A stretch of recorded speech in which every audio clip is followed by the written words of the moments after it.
Assalamualaikum, salam sejahtera, salam satu Malaysia. Titik Sentuhan terus bertindak kembali bersiaran hari ini. Terima kasih kepada anda semua yang memilih untuk menonton siaran kami pada hari ini. Baik, seperti biasa, dua paparan yang bakal kami ketengahkan untuk perhatian anda iaitu sudah jatuh ditimpa tangga dan tidak seindah nama. Paparan selanjutnya bersama saya, Syuhaidah Arifin, dalam Titik Sentuhan terus bertindak.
Ujian yang menimpa amat berat untuk ditanggung.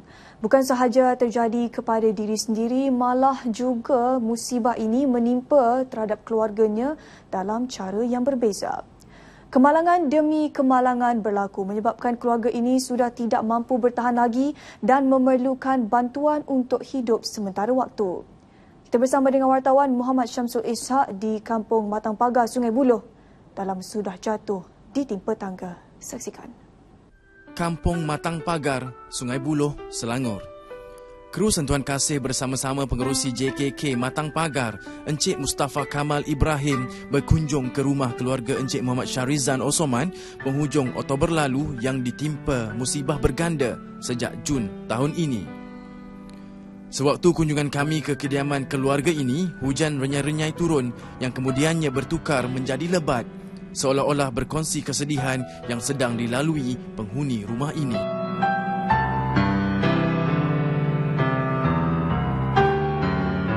Sudah jatuh ditimpa tangga, saya ketika ini berada di rumah salah seorang ataupun sebuah keluarga yang ditimpa musibah, diberi ujian baru-baru ini, yang mana sebenarnya telah bermula kira-kira 4 bulan yang lalu. Jadi kalau sebelum ini keluarga ini sebenarnya hidup dalam keadaan serba sederhana. Cuma selepas daripada itu, akibat daripada tidak mampu lagi untuk bekerja mencari nafkah, si suami iaitu Encik Syarizan yang berada di sebelah saya pada ketika ini, yang sudah pun buntu untuk mencari jalan penyelesaian bagaimana untuk menanggung kehidupan mereka sekeluarga. Dan hari ini kita akan lihat bagaimana bentuk bantuan dan juga yang boleh kita usahakan untuk membantu keluarga ini dalam menghadapi ataupun menjalani kehidupan mereka sehari-hari.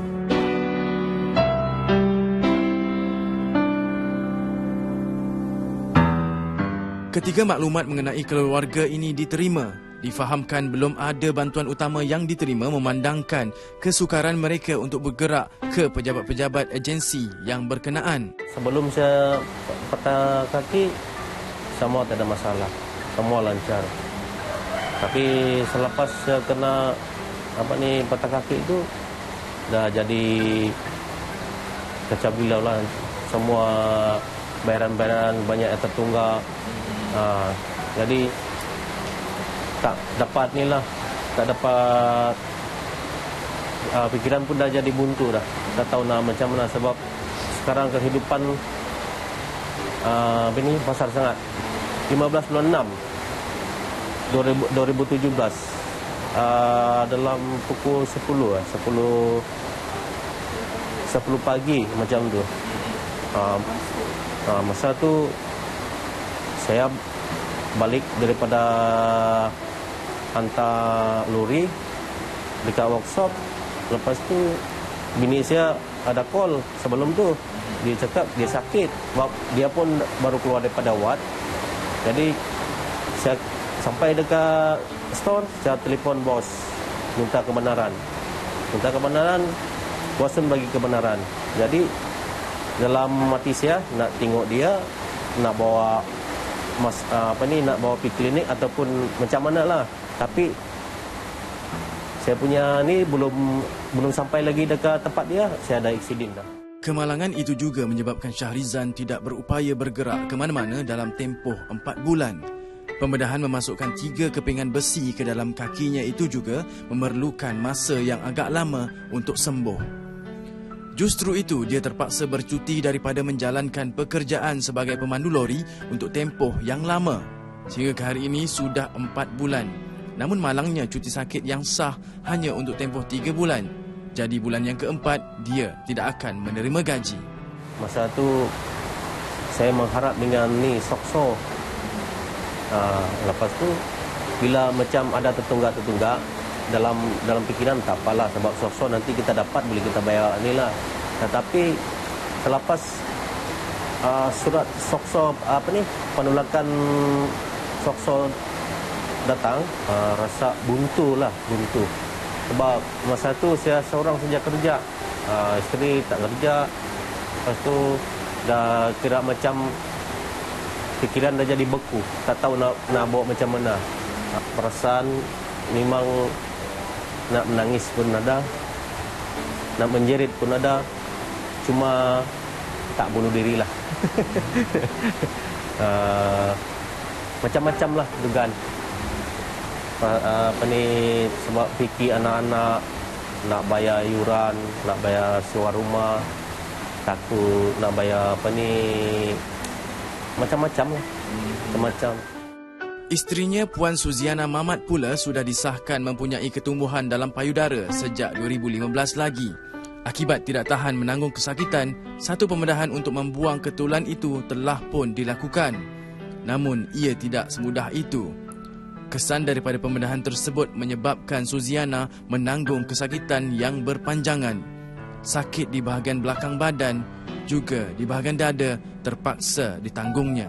Tapi selepas tu, 4 bulan selepas tu, dalam bulan 2 2016, dia tumbuh. Tempat yang sama, dia tumbuh kecil. Doktor bagi saya steroid untuk kecutkan. Tapi bila saya mengambil steroid tu, tulang belakang saya tak boleh duduk lama. Dia macam sakit, tulang belakang saya sakit, mula sakit.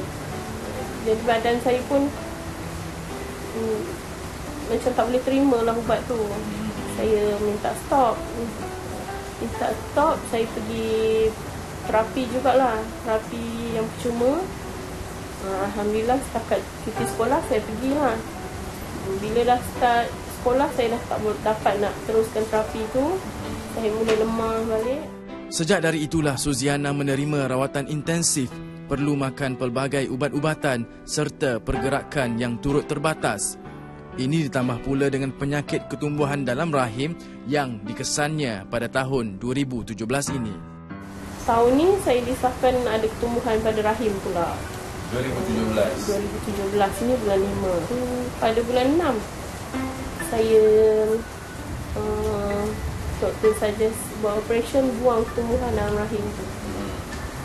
Jadi saya terimalah keputusan doktor tu untuk buang, sebab doktor kata kemungkinan kalau sebab period saya pun tak menentu. Bila sakit ada tapi darah yang tak ada. Lepas tu doktor cek memang ketumbuhan dekat rahim semua. Bila sekali datang, dia terus datang 7 hari betul-betul, memang darah pun banyak, sakit pun tak kurang, sampai saya pun dah kurang darah. Dan doktor memang saja saya buat operation buang ketumbuhan tu. Bulan 10 dia jadi balik, pendarahan yang banyak, sakit yang keterlaluan. Saya masuk ward lagi. Doktor cakap rahim okey apa semua, dia bagi ubat apa semua. Tahan ward saya untuk bagi saya rehat apa semua, sebab darah terlampau banyak dah keluar. Dalam tempoh tersebut, pergerakan Syahrizan dan Suziana sememangnya terbatas. Hanya di rumah dan kalaupun perlu ke sesuatu lokasi, terpaksa meminta bantuan adik-beradik dan saudara terdekat. Dalam waktu yang sama, mereka masih perlu menjaga dan menguruskan 3 orang anak yang berumur 14, 12 dan 4 tahun. Mujurlah anak yang sulung dihantar ke sekolah tahfiz dan tinggal di asrama sekolah terbabit. Sedikit sebanyak bebanan itu dapat dikurangkan.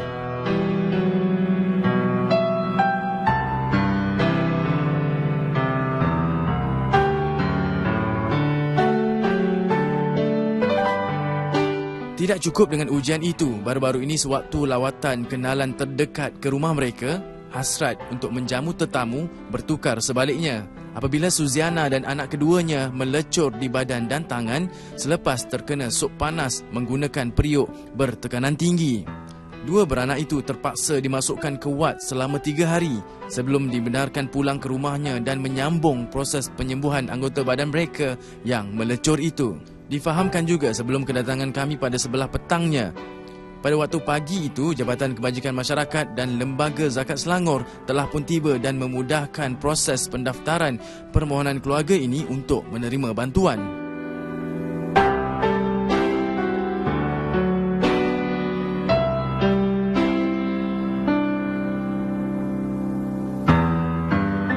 Zakat pun segeralah, apa-apa agensi bantu daripada JKM ke membantulah.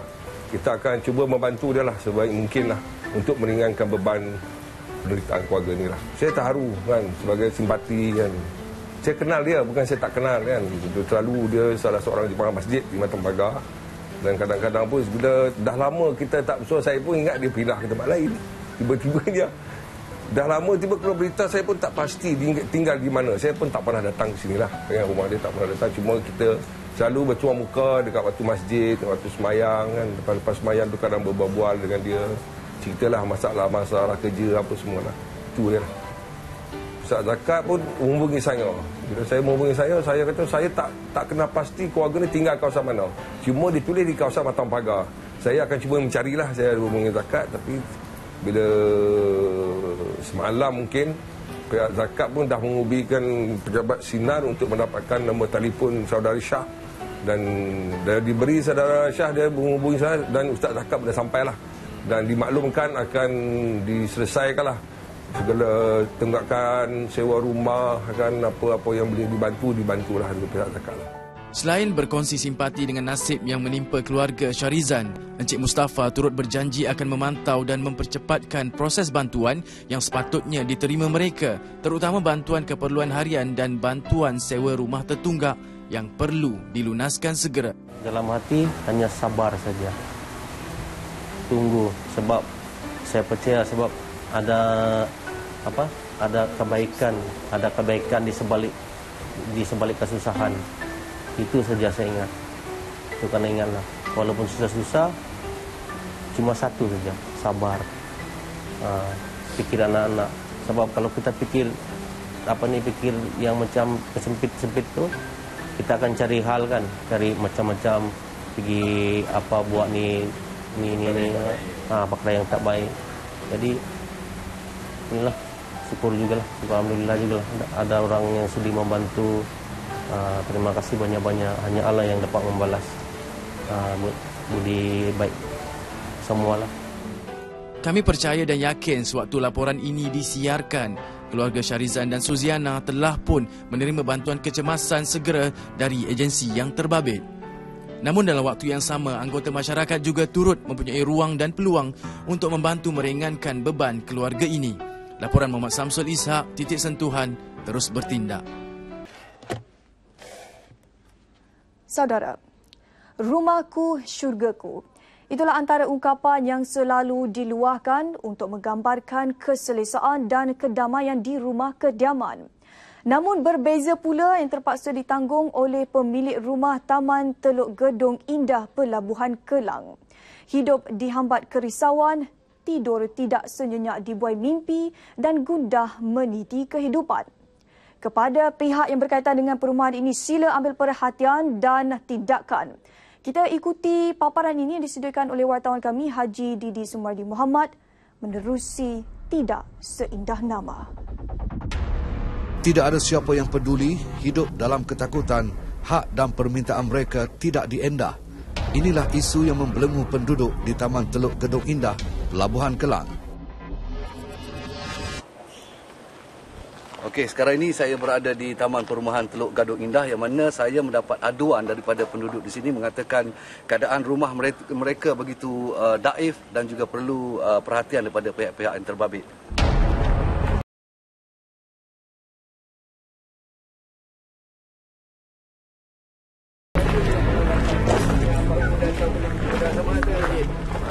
Terima kasih datang. Okey, apa masalah ni? Kami ni dah mengadu dengan tak tahu kat mana nak mengadu lagi. Okey.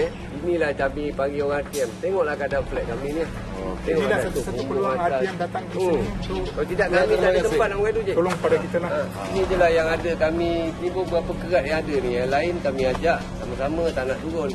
Kami ada ni kami nak tunjuk. Inilah keadaan tempat tinggal kami ni. Kami dah tak tahu kat mana kami nak mengadu dah. Dah macam-macam wakil rakyat lah itu. Kami dah hantar gambar pergi buat penghulu lah apa. Tapi macam ni lah juga keadaan ni. Tak berubah juga. Tak ada berubah. Tanyalah ni. Yang ada bikin orang datang pun tak mau bikin. Baru datang orang yang senang. Bila ada senang bikin. Lagi orang semua mau senang. Mari lomba ada orang antula ada semua naik. Anak-anak mau naik tak boleh turun. Tangan naik semua naik. Biawak Semua ada. Anjing dalam masuk air main-main suka anjing. Macam-macam ada.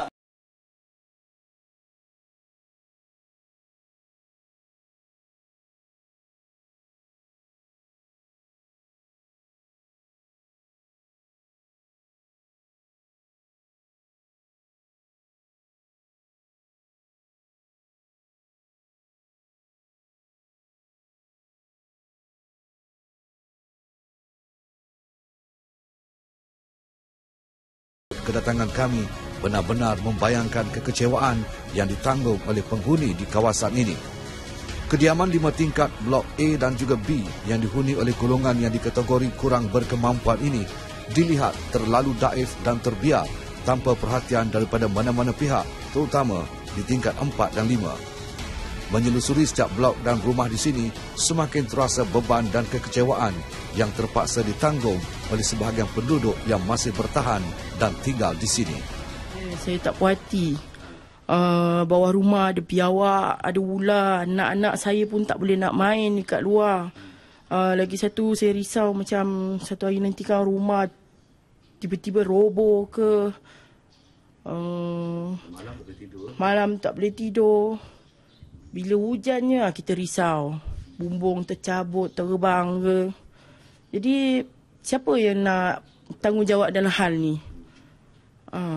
Apa kita boleh buat sekarang ni? Harapan kita dekat siapa kita nak mengadu semua ni?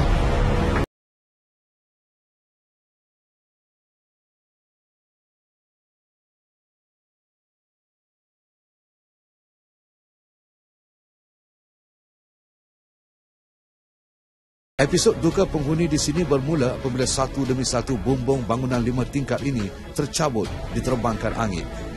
Sejak kejadian tersebut sehinggalah pada tahun 2008, keadaan bumbung di perumahan ini semakin serius. Penduduk mendakwa mereka tidak mampu untuk membaiki sendiri setiap bumbung yang tercabut dan akibatnya ramai pemilik di perumahan ini, terutama di tingkat 4 dan 5, terpaksa berpindah dan membiarkan kediaman mereka terus terbiar. Lebih mendukacitakan penduduk, mereka mendakwa tidak ada seorang pun wakil jabatan atau wakil rakyat datang untuk membantu menyelesaikan masalah mereka. Bila hujan, semua orang takut ada gonjang lagi. Bumbung-bumbung semua sudah pecah. Itulah kita banyak orang mari. Tanya nanti balik. Langsung tak ada mari juga dia orang. Mau bikin apa kita? Kita pun susah juga. Cakap saja itu bikin ini bikin. Langsung tak nampak. Dan jadi nasib baik abang mari sini. Kita cakap lagi satu kali lah. Ini sajalah. So, harapan awak apa dia? Harapan? Kasih repair lah sini. Kita kan main susah punya orang. Bukan kita orang kaya punya orang. Kita pun orang susah juga. Inilah. Kita punya tanyaan lah. Jadi harap majlis pembandaran sambil tengok lah. Semua orang sudah mari. Banyak kali cakap mau bikin-bikin. Langsung tak ada bikin. Langsung tak ada bikin. Macam mana lagi kita mau cakap. Cakap itu bikinlah, ni bikinlah. Tak ada juga orang mari.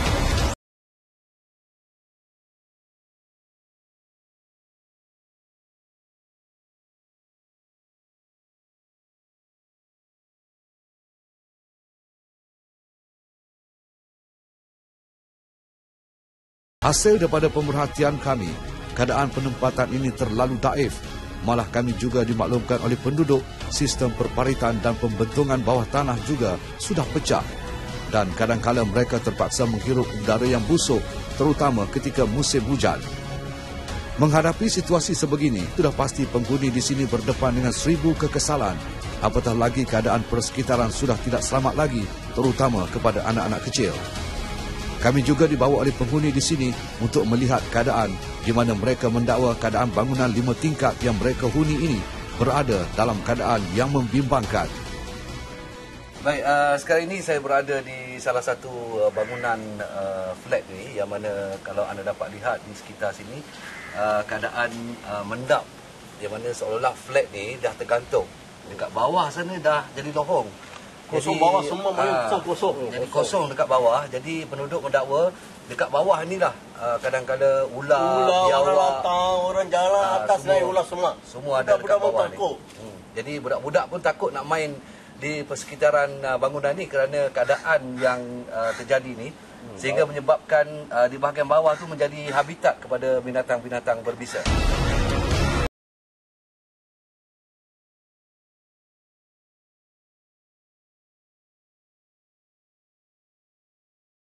Penduduk mendakwa semenjak lubang besar yang terbentuk di bawah bangunan tersebut, hati mereka sering gundah dan gelisah. Apatah lagi ketika hujan lebat dan ribut melanda, setiap kali situasi tersebut berlaku, mereka seolah-olah berasa gegaran terhadap bangunan yang didiami ini. Melihat perubahan terhadap lohong yang terbentuk akibat tanah mendap tersebut, rata-rata penghuni di sini sudah merasa tidak selamat lagi untuk tinggal di sini. Ya, ada goyang-goyang. Kadang-kadang petang bila angin ada kuat, dia ada goyang, macam ada goyang lah. Lagi satu, kalau hujan pun ini bumbung semua sudah terbang, selalu terbang lah. Semua sudah terbang, kebanyakan rumah sudah terbang, kosong juga.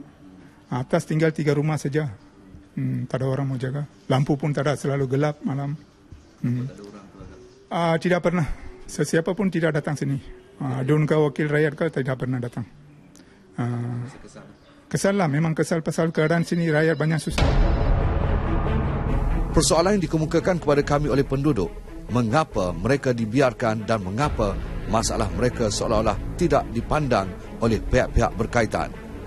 Setiap kali melihat akhbar mengenai peruntukan yang disalurkan bagi menangani rumah-rumah yang bermasalah, hati kecil mereka terasa sayu kerana mereka juga layak untuk mendapatkan peruntukan seperti itu demi untuk kelangsungan hidup mereka dan keluarga. Namun, keadaan yang dihadapi mereka langsung tidak dihiraukan oleh pihak-pihak terbabit. Semoga lepas ni adalah pihak yang buka mata. Datang, ziarah, tengoklah kami. Walaupun sekejap, datanglah kan. Tengok keadaan. Kami pun rakyat Malaysia juga. Kami pun bayar cukai. Kami pun bukannya orang asing. Kami rakyat tempatan. Walaupun kami duduk, kami bukan orang kaya. Keliling kami orang kaya. Kami orang susah. Saya pun tak pernah jumpalah keadaan flat yang macam ni. Memang agak teruk sekali. Tengoklah keadaan bumbung dia, macam yang cik tadi tengok kan. Persekitaran dia dengan lubang bawah apa semua. Kadang saya nak bagi anak saya main kat luar koridor rumah pun saya risau. Sebab apa? Takut pagar tu ada yang berlubang, pecah. Kadang kami ni dia tak tahu kat mana nak mengadu lah. Pergi tak kira lah. Sama ada kerajaan ke, pembangkang ke apa. Bagi kami sama aja. Yang penting kami nak, orang kata apa? Adalah pihak yang ambil tanggungjawab. Jadi terima kasihlah pada RTM kerana sudi adalah juga datangan ambil berat tentang kami. Kalau tidak kami tak tahu dah mana nak pergi mengadu. Jadi pada yang ada ni terima kasihlah kami ucapkan. Tolong bantu kami. Tolong bantu kami. Tolong bantu kami. Tolong bantu kami. Tolong bantu kami. Tolong bantu kami. Hampir 10 tahun mereka menanti sinar akan perubahan yang bakal dilakukan terhadap bangunan kediaman mereka. Penduduk amat berharap akan ada tindakan oleh pihak-pihak tertentu bagi menyelesaikan masalah yang sedang mereka hadapi ini. Bukan hendak menyalahkan sesiapa atau mana-mana pihak, Apa yang penting ialah selepas ini akan ada mana-mana pihak datang menjenguk kediaman mereka dan sekaligus dapat memberi jawapan kepada penduduk adakah kediaman ini selamat didiami disebabkan beberapa masalah besar berlaku ke atas bangunan ini. Bangunan ini dan penghuninya mungkin boleh diselamatkan sekiranya perhatian dan tindakan segera dilakukan oleh pihak-pihak yang berwajib. Cegah sebelum parah, bertindak sebelum terlambat. Haji Didi Sumardi Muhammad untuk Titik Sentuhan terus bertindak.